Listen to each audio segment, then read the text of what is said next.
इस कहानी को सुनकर जिंदगी की सारी टेंशन खत्म हो जाएगी। बस धैर्य और शांति से सुने। एक व्यक्ति काफी दिनों से चिंतित चल रहा था, जिसके कारण वह काफी चिड़चिड़ा तथा तनाव में रहने लगा था। वो इस बात से परेशान था कि घर के सारे खर्चे उसे ही उठाने पड़ते हैं, पूरे परिवार की जिम्मेदारी उसी के ऊपर है।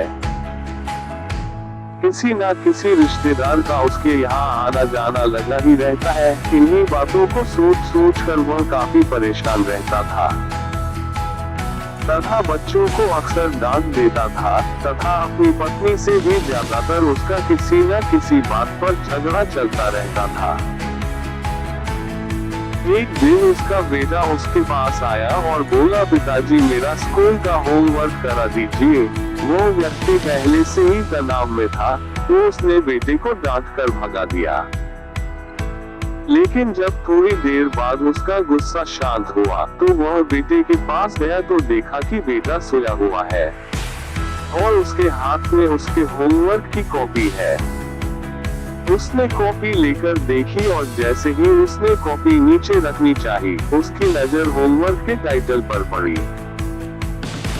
होमवर्क का टाइटल था, वे चीजें जो हमें शुरू में अच्छी नहीं लगती लेकिन बाद में वे अच्छी भी होती है। इस टाइटल पर बच्चे को एक पैराग्राफ लिखना था, जो उसने लिख लिया था। उत्सुकतावश उसने बच्चे का लिखा पढ़ना शुरू किया। बच्चे ने लिखा था,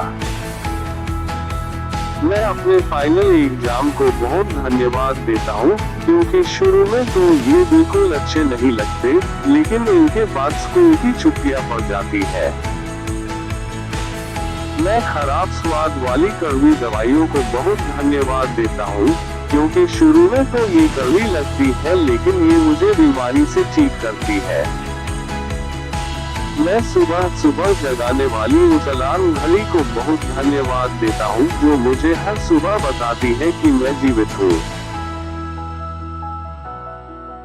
मैं ईश्वर को भी बहुत धन्यवाद देता हूँ, जिसने मुझे इतने अच्छे पिता दिए, क्योंकि उनकी डांट मुझे शुरू में तो बहुत बुरी लगती है, लेकिन वो मेरे लिए खिलौने लाते हैं, मुझे घुमाने ले जाते हैं और मुझे अच्छी अच्छी चीजें खिलाते हैं। और मुझे इस बात की खुशी है कि मेरे पास पिता है, क्योंकि मेरे दोस्त सोहन के तो पिता ही नहीं है। बच्चे का होमवर्क करने के बाद वो व्यक्ति जैसे अचानक नींद से जाग गया हो। उसकी सोच बदल सी गई। बच्चे की लिखी बातें उसके दिमाग में बार बार घूम रही थी, खासकर वह लास्ट वाली लाइन। उसकी नींद उड़ गई थी। फिर वो व्यक्ति थोड़ा शांत होकर बैठा और उसने अपनी परेशानियों के बारे में सोचना शुरू किया। मुझे घर के सारे खर्चे उठाने पड़ते हैं, इसका मतलब है कि मेरे पास घर है और ईश्वर की कृपा से मैं उन लोगों से बेहतर स्थिति में हूँ जिनके पास घर नहीं है। मुझे पूरे परिवार की जिम्मेदारी उठानी पड़ती है, इसका मतलब है कि मेरा परिवार है, बीवी बच्चे हैं और ईश्वर की कृपा से मैं उन लोगों से ज्यादा खुशनसीब हूँ जिनके पास परिवार नहीं है और वो दुनिया में बिल्कुल अकेले हैं। मेरे यहाँ कोई ना कोई मित्र या रिश्तेदार आता जाता रहता है, इसका मतलब है कि मेरी एक सामाजिक हैसियत है और मेरे पास मेरे सुख दुख में साथ देने वाले लोग हैं। हे मेरे भगवान, तेरा बहुत बहुत शुक्रिया। मुझे माफ करना, मैं तेरी कृपा को पहचान नहीं पाया। इसके बाद उसकी सोच एकदम से बदल गई। उसकी सारी परेशानी, सारी चिंता एकदम से जैसे खत्म हो गई। वो एकदम से बदल सा गया।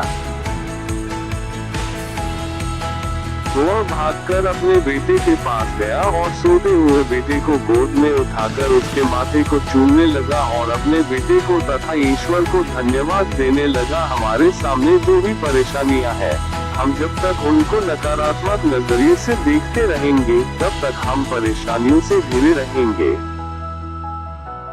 लेकिन जैसे ही हम उन्हीं चीजों को, उन्हीं परिस्थितियों को सकारात्मक नजरिए से देखेंगे, हमारी सोच एकदम से बदल जाएगी। हमारी सारी चिंताएं, सारी परेशानियां, सारे तनाव एकदम से खत्म हो जाएंगे और हमें मुश्किलों से निकलने के नए नए रास्ते दिखाई देने लगेंगे।